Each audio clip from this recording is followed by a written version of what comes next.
Baiklah,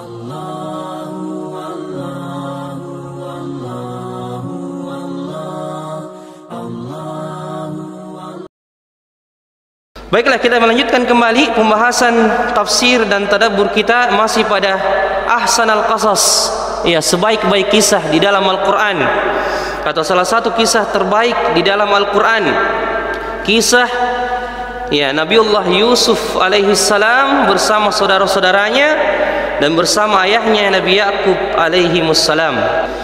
Dan pertemuan yang lalu kita sudah menyebutkan atau kita sudah sampai pada ayat yang ke-83, ya, di mana kita sudah menyebutkan pada alur cerita kisah yang lalu bahwasanya ketika saudara-saudaranya ini sampai kepada bapaknya dan menyampaikan kepada Nabi Yakub alaihissalam bahwasanya Bunyamin tidak pulang bersama kami karena dia tertahan atau ditahan di negeri Mesir disebabkan karena perbuatannya, disebabkan karena ia didapati mengambil piala atau tempat minum sang raja dan didapati di dalam karungnya, maka dia ditahan oleh Perdana Menteri Mesir. Maka kami tidak bisa memberikan, kami tidak menceritakan dan menyebutkan sesuatu kepadamu wahai ayah, ya, kecuali kami betul-betul kali ini sudah benar dan tidak ada dusta lagi di dalamnya. Wa inna lasadiqun. Maka apa jawaban dari Nabi Yakub alaihissalam? Beliau mengatakan, qala bal sawwalat lakum anfusukum amra fasabrun jamil. Beliau mengatakan dalam ayat yang ke-83, sebenarnya hanya dirimu sendiri yang memandang baik urusan yang buruk itu. Fasabrun jamil, maka kesabaranku adalah kesabaran yang indah, ya, kesabaran yang tidak disertai dengan keluh kesah, kesabaran yang tidak memperlihatkan protes terhadap takdir atau apa yang dialami oleh Nabi Yakub alaihissalam di setiap keadaannya. Qala bal sawwalat lakum anfusukum amra fasabrun jamil, maka kesabaran itu, kesabaranku adalah kesabaran yang indah. Lalu beliau mengatakan kalimat yang menunjukkan ya rasa tawakal yang penuh kepada Allah dan sekaligus rasa optimis, rasa yakin dan percaya bahwasanya di setiap musibah yang menimpanya, bahkan setiap bertambah masalah dan musibah di dalam kehidupannya, maka semakin dekat jalan keluar itu yang akan Allah Subhanahu wa taala perlihatkan kepadanya. Maka beliau mengatakan, asallahu ayyatiyani bihim jami'a. Aku berharap semoga Allah Subhanahu wa taala mendatangkan Bunyamin saja. Tidak. Beliau mengatakan, asallahu ayyatiyani bihim jami'a. Aku berharap semoga Allah mendatangkan anak-anakku semuanya. Bunyamin, Yusuf dan kakaknya yang pertama. Subhanallah. Iya. Maka ini kata para ulama kita menjelaskan bahwasanya kalimat ini tidaklah keluar dari mulut Nabi Yakub alaihissalam kecuali jiwanya ini sudah betul-betul menjadi jiwa yang bergantung penuh kepada Allah Subhanahu wa taala. Rasa yakin yang luar biasa terhadap Allah Subhanahu wa taala dan prasangka baik bahwasanya Allah Subhanahu wa taala akan mendatangkan jalan keluar di setiap masalahnya. Subhanallah. Maka ulama kita mengatakan, wa hadhihi qimatul iman billahi wa ma'rifatihi subhanah. Ya, dan ini puncak keimanan dan ma'rifah kepada Allah Subhanahu wa taala. Ya, di mana ketika anak-anaknya sudah menganggap bahwasanya Bunyamin sudah tertahan, lalu Nabi Yakub alaihissalam berharap ya bukan hanya Bunyamin yang akan dikembalikan oleh Allah Subhanahu wa taala ketika dia dipisahkan darinya, tapi Nabi Yakub berharap agar semua anak-anaknya dikembalikan di hadapannya dengan izin Allah Subhanahu wa taala. Asallahu ayyatiyani bihim jami'a innahu huwal hakimul alim. Innahu huwal alimul hakim. Sesungguhnya dialah Allah yang maha mengetahui dan maha bijaksana. Artinya setelah Nabi Yakub berharap kepada Allah dan mengatakan semoga Allah mendatangkan anak-anakku semuanya, Nabi Yakub menutup perkataannya dengan menyebut dua nama dan sifat Allah yang berhubungan dengan keadaannya. Boleh mengatakan innahu huwal alim, sesungguhnya dialah Allah yang maha mengetahui keadaanku, maha mengetahui kegelisahan hatiku ketika memikirkan anak-anakku. Dialah Allah yang mengetahui kesedihan hatiku, dialah Allah yang mengetahui musibah yang menimpaku, dialah Allah yang mengetahui semua keadaan dan keluh kesah yang aku ucapkan, ya, dan aku keluhkan kepadanya. Innahu huwal alimul, sekaligus al-hakim, maha bijaksana. Maha bijaksana diantara maknanya adalah dialah yang maha mengatur urusan dan kehidupan, ya, manusia. Dialah yang maha bijaksana, yang tidak meletakkan dan menetapkan sesuatu kecuali pasti ada hikmahnya di situ. Dialah Allah yang maha bijaksana, yang memberikan setiap sesuatu itu akhir yang sangat indah. Ini jamaah yang dimuliakan oleh Allah. Maka ini diantara hubungan nama Allah Subhanahu wa taala Al-Alim Al-Hakim dengan perkataan Nabi Yakub asallahu ayyatiyani bihim jami'a. Ya, kemudian apa yang terjadi setelah itu? Allah mengatakan wa tawalla anhum wa qala ya asafa ala yusuf wa bayaddat aynahu minal husni fahuwa kadhim. Setelah dia berhadapan dengan anaknya dan mengatakan perkataan itu, wa tawalla anhum, beliau alaihissalam berpaling dari anak-anaknya. Kemudian apa yang dilakukan Nabi Yakub? Wa arada Yaqub alaihissalam ala abnaihi ba'da an akhbaruhu bima jaddadahu husnahu al-qadim wa qala ya asafa ala Yusuf, aduhai duka citaku terhadap Nabi Yusuf. Teringat lagi kesedihannya, ya, ketika diingatkan, disebutkan tentang hilangnya Bunyamin, ditahannya Bunyamin, teringat lagi. Ya, biasanya kan, ya, dan ini bukan berarti menunjukkan bahwasanya Nabi Yakub, ya, tidak sabar, ya, tidak. Tapi begitulah fitrah manusia ketika misalnya ada anaknya yang meninggal dunia beberapa tahun yang lalu. Anggaplah dia anaknya meninggal dunia atau mendapatkan musibah beberapa tahun yang lalu. Kemudian tambah lagi musibahnya di saat sekarang, pasti di antara fitrah dan jika kondisi jiwa manusia ketika bertambah kesedihan, apalagi dengan musibah yang sama, teringat musibah yang pertama, tidak bisa ditolak, tidak bisa ditahan. Maka Nabi Yakub alaihissalam mengatakan hal ini, ya asafa ala Yusuf, artinya ya syiddati huzni ala waladi Yusuf, aduhai betapa sedihnya keadaanku ketika mengingat anakku Yusuf alaihissalatu wassalam. Dan ulama kita menjelaskan Nabi Yakub alaihissalam menyebutkan ini, aduhai rasa sedihku atas kehilangan Yusuf alaihissalam, dia ucapkan itu bukan di hadapan manusia atau bukan di hadapan anak-anaknya. Dan kita sudah sebutkan bahwasanya berkeluh kesah di hadapan Allah itu boleh, mengeluh curhat di hadapan Allah boleh, ya, mengeluhkan keadaan kita di hadapan Allah, Allah justru suka kalau keadaan seperti itu. Ya, maka Nabi Yakub, karena Allah mengatakan sebelumnya wa tawalla anhum, dia berpaling dari anak-anaknya, kemudian mengatakan di dalam keadaan sendiri, ya asafa ala Yusuf, ya aduhai rasa kasihanku, rasa sedihku kepada anakku Yusuf. Teringat lagi Yusuf yang menjadi luka lama baginya dengan kehilangan Bunyamin, maka menjadi bertambah kesedihan dan teringat tambahan ingatan terhadap beliau kepada anaknya Yusuf alaihissalam. Subhanallah. Maka inilah bukti bahwasanya bertambahlah musibah itu kepada Nabi Yakub alaihissalam. Tapi subhanallah, Nabi Yakub alaihissalam dengan penuh rasa yakin dan berharap kepada Allah, ya, dia sama sekali tidak menampakkan keluh kesahnya kecuali hanya kepada Allah Subhanahu wa taala. Maka apa yang terjadi? Wa bayaddat aynahu minal huzni fahuwa kadhim. Setelah dia mengatakan seperti itu dan mengingat keadaan anaknya Yusuf, Allah Subhanahu wa taala mengatakan wa bayaddat aynah, menjadi putihlah bola matanya.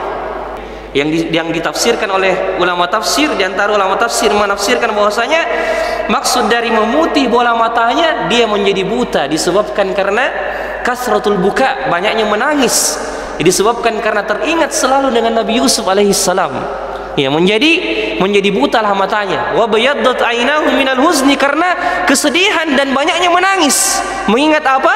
Nabi Yusuf alaihissalam. Dan ini wajar ya, seorang bapak, seorang orang tua yang menangisi anaknya, ya, tapi tidak protes terhadap takdir Allah, dia menerima musibah itu, tapi karena keterkaitan hati dengan anaknya, rasa rindu kepada anaknya, wajar jika dia menangis. Ya, maka inilah yang terjadi pada Nabi Yakub alaihissalam, karena banyak mengingat Nabi Yusuf dan menangis, tapi dia tidak mengeluhkan musibahnya kepada orang lain, hanya kepada Allah Subhanahu wa taala.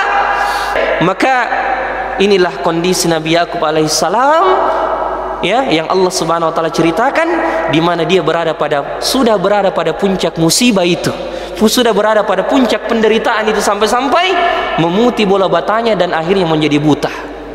Subhanallah. Wa bayaddat ainahu minal huzni fa huwa kadhim.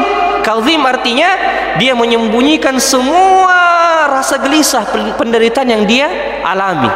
Nah, maka di sini disebutkan kadhim wa huwa katimun la yudhiruhu fa qalbuhu mamlu'un minal huzni.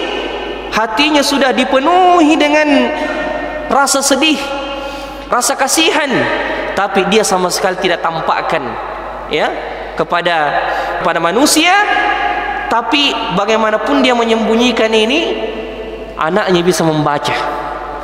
Anaknya bisa membaca bahwasanya bapaknya Nabi Yakub alaihissalam betul-betul berada pada kesedihan yang luar biasa, sehingga anak-anaknya mengatakan di ayat 85, qalu tallahi tafta'u tadhkuru yusufa hatta takuna haradan aw takuna minal halikin. Terjemahannya di sini ayat 85, Allah mengatakan, mereka berkata, demi Allah, engkau tidak henti-hentinya mengingat Yusuf sampai-sampai engkau terkena penyakit yang sangat berat ini sehingga engkau menjadi buta, atau engkau termasuk orang-orang yang akan binasa dan meninggal dunia. Itu sampai-sampai dikatakan anaknya, la tazalu tadhkur Yusuf wa la tansa, engkau tidak pernah melupakan Yusuf, dan engkau sampai kemudian hatta yatufa jismuka wa aqluka, sampai kemudian jiwamu dan badanmu melemah, dan engkau sudah mendekati kepada kebinasaan dan kematian disebabkan karena begitu beratnya rasa sedihmu dan penderitaanmu wahai ayah. Ya, itu dibaca oleh anaknya, meskipun Nabi Yakub tidak mengeluhkan ini perasaannya, tidak mengungkapkan perasaannya kepada anaknya, tapi terbaca dari raut wajahnya. Maka apa yang dikatakan Nabi Yakub alaihissalam, inilah perkataan yang dicatat dengan tinta emas. Subhanallah, bagi setiap kita yang mendapatkan musibah, inilah yang paling pantas kita ucapkan, karena tidak ada yang dapat mengangkat musibah kita kecuali yang menurunkan musibah itu, yaitu Allah Subhanahu wa taala. Beliau mengatakan, innama ashku bathi wa huzni ila Allah, sesungguhnya aku mengeluhkan kesedihanku, kesusahanku, penderitaanku ilallah, hanya kepada Allah, karena dialah yang memegang jiwa manusia. Adapun terhadap manusia aku tidak akan sebutkan, karena aku tahu manusia tidak mengetahui bagaimana beratnya penderitaanku. Manusia tidak bisa memberikan jalan keluar kepada aku, maka aku hanya keluhkan semua rasa gelisah, semua rasa penderitaan, semua kesusahan hanya kepada Allah, ilallah, hanya kepada Allah satu-satunya, karena dialah yang memegang jiwa manusia. Dialah yang menyelamatkan Nabi Ibrahim alaihissalam dari kobaran api di tengah puncak kesulitan itu. Dia telah mengeluarkan Nabi Yunus alaihissalam dari perut ikan, di dalam kegelapan perut ikan, kegelapan laut, kegelapan malam. Dialah yang menyelamatkan dan mengeluarkan Nabi Yunus dengan zikirnya, la ilaha illa anta subhanaka inni kuntu minadz zalimin. Ya Allah, tidak ada Tuhan yang berhak disembah selain Engkau, subhanak, maha suci Engkau, aku termasuk orang-orang yang zalim. Dialah yang telah menyelamatkan Nabi Musa di tengah tidak adanya jalan untuk menyelamatkan diri dari Fir'aun kecuali atas pertolongan dari Allah. Maka Nabi Yakub paham bahwasanya tidak ada keluhan, tidak ada tempat untuk kita kembali ke setiap bertambah musibah ini kecuali hanya kepada Allah Subhanahu wa ta'ala. Makanya di sini dikatakan innama ashku bathi wa huzni ilallah. Apa maksudnya di sini al-bath? Ya, apa maksud dari kata-kata bathi? Qala innama ashku bathi. Di sini disebutkan al-bath artinya al-hammu syadid.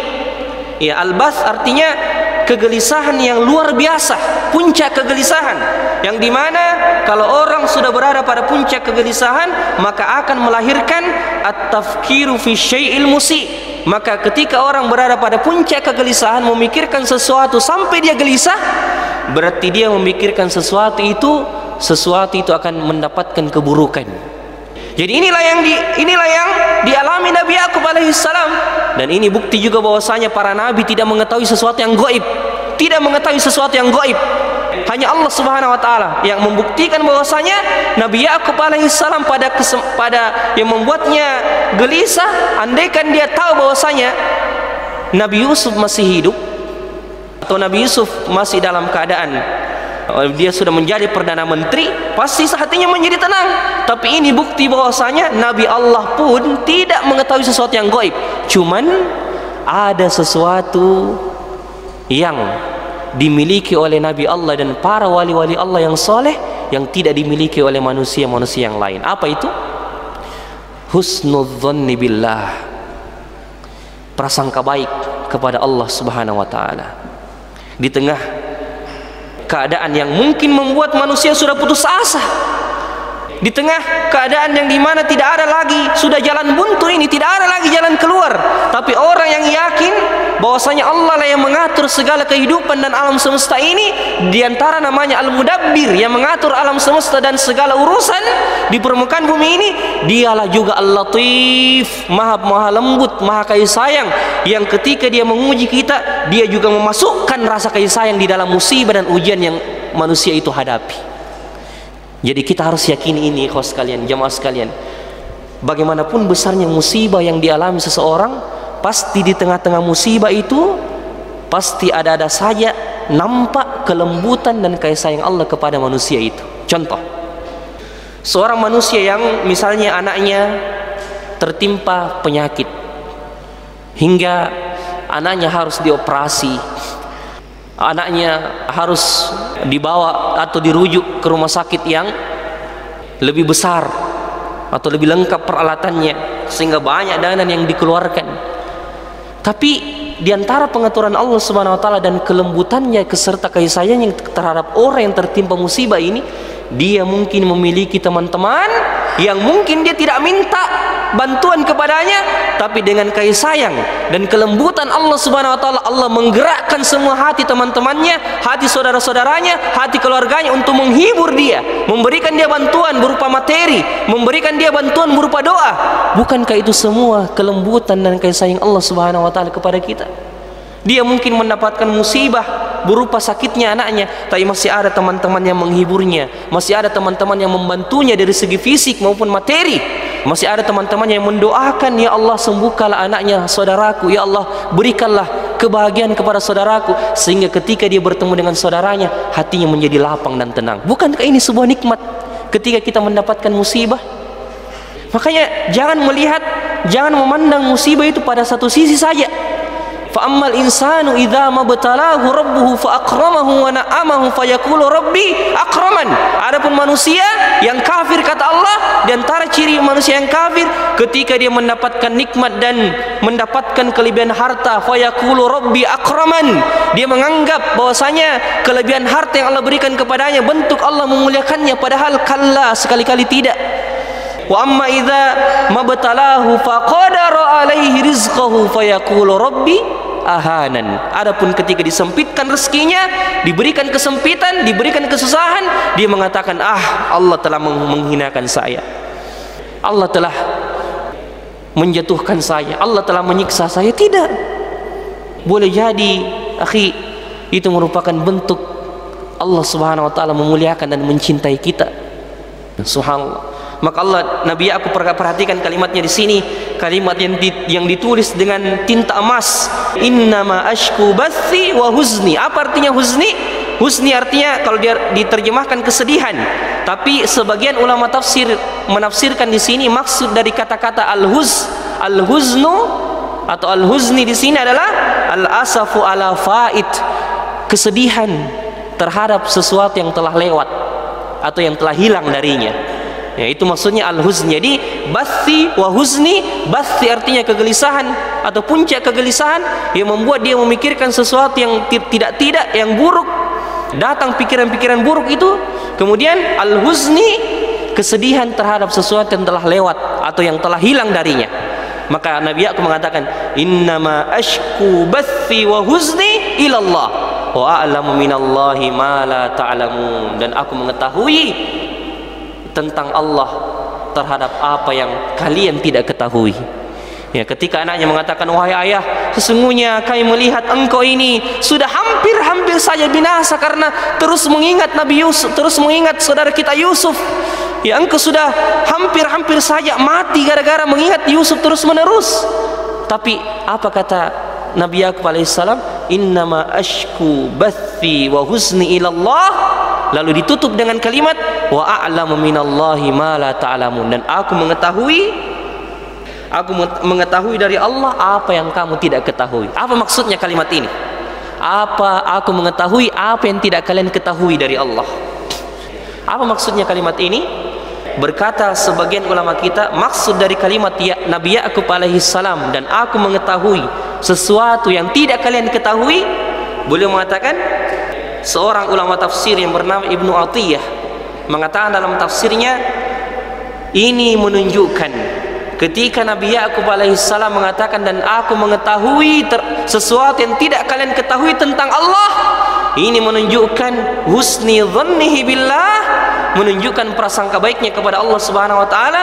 Dan juga bisa jadi dia mengatakan seperti itu, dan aku mengetahui sesuatu yang tidak kamu ketahui, karena teringat puluhan tahun yang lalu ketika Yusuf mengatakan, idh qala li abihi ya abati inni ra'aitu ahada asyara kaukaban wasyamsa wal qamara ra'aituhum li sajidin. Aku melihat 11 bintang, bulan, matahari semua sujud kepadaku.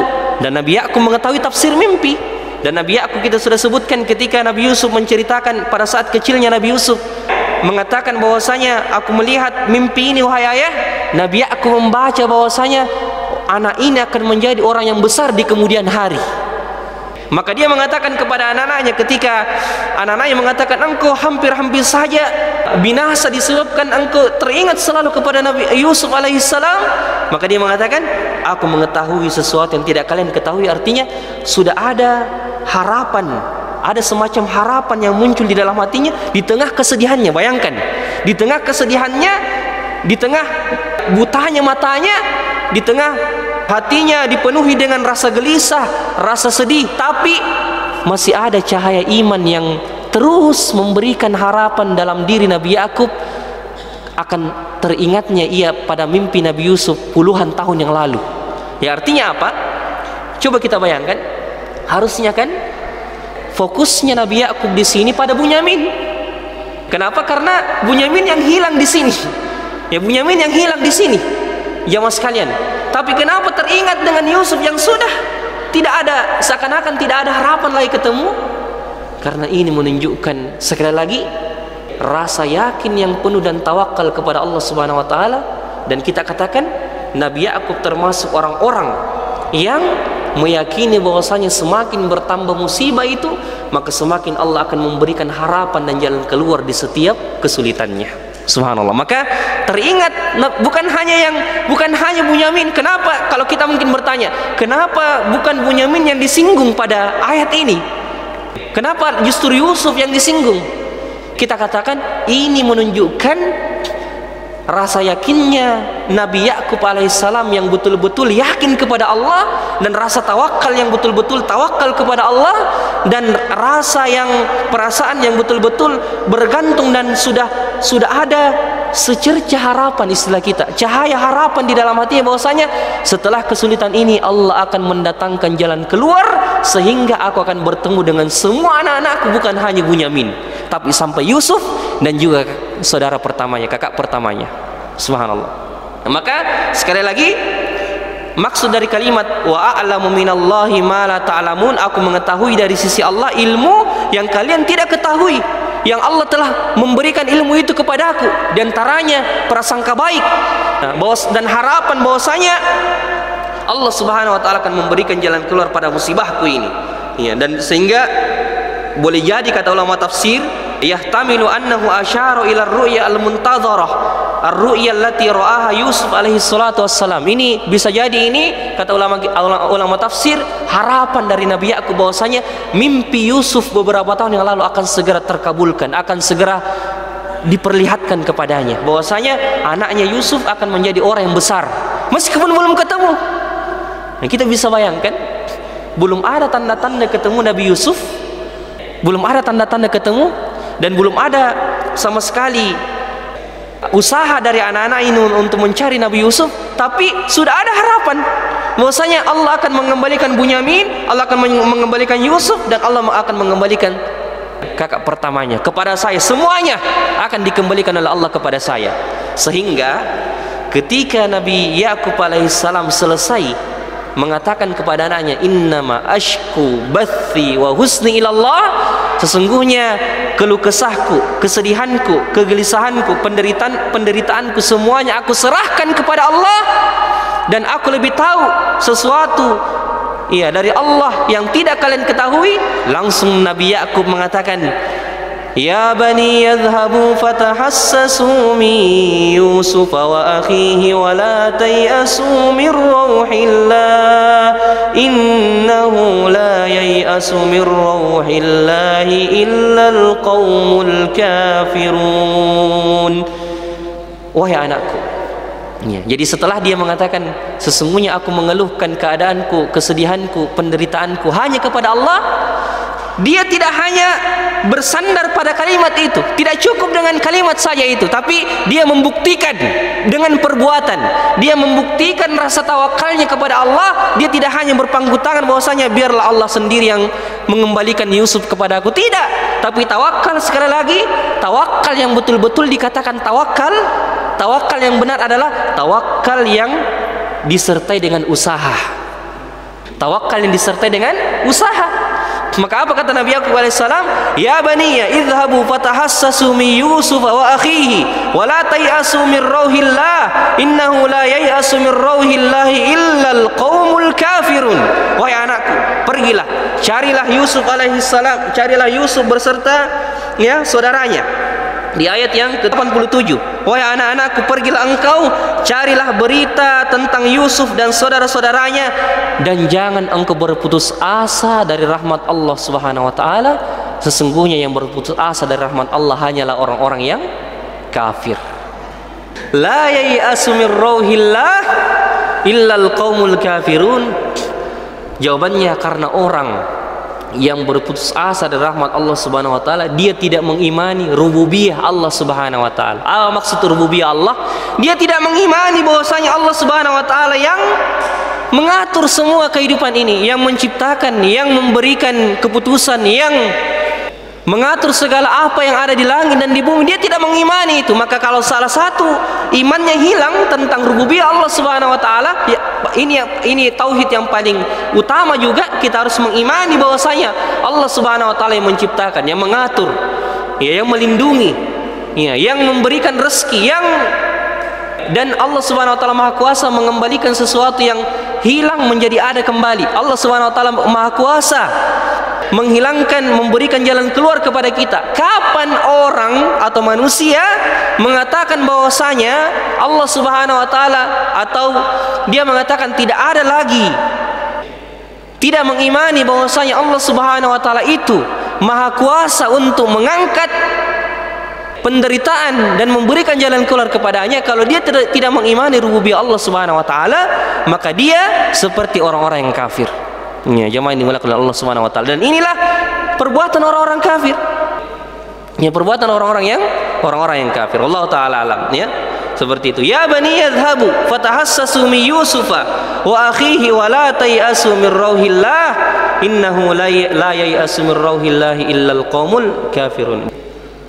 La yayasu min rauhillah illa alqaumul kafirun. Di sini Nabi Yakub alaihissalam menggabungkan antara dua hal. Pertama, bertawakal kepada Allah Subhanahu wa taala dan hanya menyampaikan rasa gelisahnya, penderitaannya hanya kepada Allah, dan juga setelah itu menjadikan asbab, mengambil sebab dengan mencari Nabi Yusuf alaihissalam. Coba kita bayangkan bukti bahwasanya betul-betul Nabi Yakub alaihissalam berprasangka baik yang penuh kepada Allah dan percaya kepada Allah akan janjinya.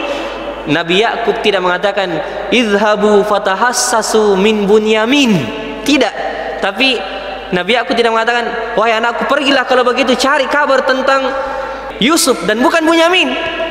Ini menunjukkan bahwasanya teringat lagi kepada Nabi Yusuf, masih ada harapan bahwasanya Nabi Yusuf masih hidup dan bisa ditemukan. Dia artinya ada harapan dalam hatinya karena dia mungkin teringat mimpi dari Nabi Yusuf beberapa tahun yang lalu, maka di saat inilah kesempatan untuk menampakkan rasa percaya itu kepada Allah. Maka di sini bisa kita tarik faedah bahwasanya kalau kita betul-betul berada pada puncak kesulitan, justru tampakkan kepada manusia bahwasanya pasti setelah ini Allah akan memberikan jalan keluar kepada saya. Katakan seperti itu pada hati kita, pada jiwa kita, agar syaitan itu tidak membisikkan rasa putus asa kepada kita. Tidak ada jalan keluar, sudah tidak ada jalan, sudah berlepas diri mah, sudah tidak ada lagi. Tapi tampakkan justru kalau tidak ada jalan, kalau sudah buntu pada jalan untuk mendapatkan pertolongan dari manusia, masih ada zat, masih ada sesuatu yang tidak ada lagi di atasnya, yang mengatur segala kehidupan, yang jika menginginkan sesuatu, idza arada syai'an ayyakula lahu kun fayakun. Jika menginginkan sesuatu hanya mengatakan dua kata saja, kun, jadilah, maka jadilah. Subhanallah. Di tengah sesuatu yang mustahil itu, mungkin mustahil di mata kita, tapi yakinlah bahwasanya ada saja jalan keluar dari Allah Subhanahu wa taala yang Allah berikan di setiap kehidupan kita. Biar di mata manusia tidak ada lagi jalan, tidak ada lagi jalan, tidak ada lagi tidak ada lagi hal yang bisa membantu kita. Tapi idza arada syai'an ayyakula lahu kun fayakun, jadilah maka jadilah. Tidak ada yang mustahil bagi Allah. Jangan berputus asa, tetap menggantungkan harapan kita kepada Allah Subhanahu wa taala. Dan kita perhatikan Nabi Yakub mengatakan fatahassasu. Fatahassasu di sini artinya cari Yusuf, tapi dengan cara yang tenang, lemah lembut, tidak tergesa-gesa, tidak dengan cara kekerasan. Dan juga kita teringat pada kisah Ashabul Kahfi ketika terbangun dari gua setelah 300 tahun ditidurkan oleh Allah. Di dalam gua itu dibangunkan, kemudian disuruh temannya, salah satu temannya disuruh untuk apa? Untuk keluar mencari makanan, agar kemudian keadaannya tidak ditahu oleh masyarakat. Maka dia mengatakan, mewasiatkan kepada temannya, falyatikum birizkin minhu wal yatalattaf wala yushiranna bikum ahada. Berhati-hati, berlemah lembut, pelan-pelan dalam mencari makanan, agar engkau tidak dicurigai dan engkau tidak diselidiki oleh orang-orang, karena mereka menganggap bahwasanya kaumnya ini mencarinya, mereka ini menjadi buronan, dicari-cari. Makanya wal yatalattaf, berhati-hatilah, berlemah lembutlah, pelan-pelan. Maka ulama kita mengatakan di antara jalan untuk mendapatkan cara untuk mendapatkan jalan keluar dari masalah kita, pelan-pelan. Jalan pelan-pelan, jangan tergesa-gesa, jangan mau langsung jadi. Pelan-pelan, cari jalan keluar itu secara pelan-pelan. Dan yakin. Pertama yakin, kedua cari jalan keluarnya secara pelan-pelan, Yang ketiga, jangan putus asa. Terus mencari dengan cara yang pelan-pelan. Ini 3 cara jalan kalau kita ingin mencari jalan keluar dari Allah di setiap masalah yang kita hadapi. Pertama adalah menggantungkan rasa harapan kita kepada Allah, kemudian tidak berputus asa dari rahmat Allah Subhanahu wa taala, dan mencari jalan keluar itu dengan pelan-pelan, berlemah lembut dan tidak tergesa-gesa.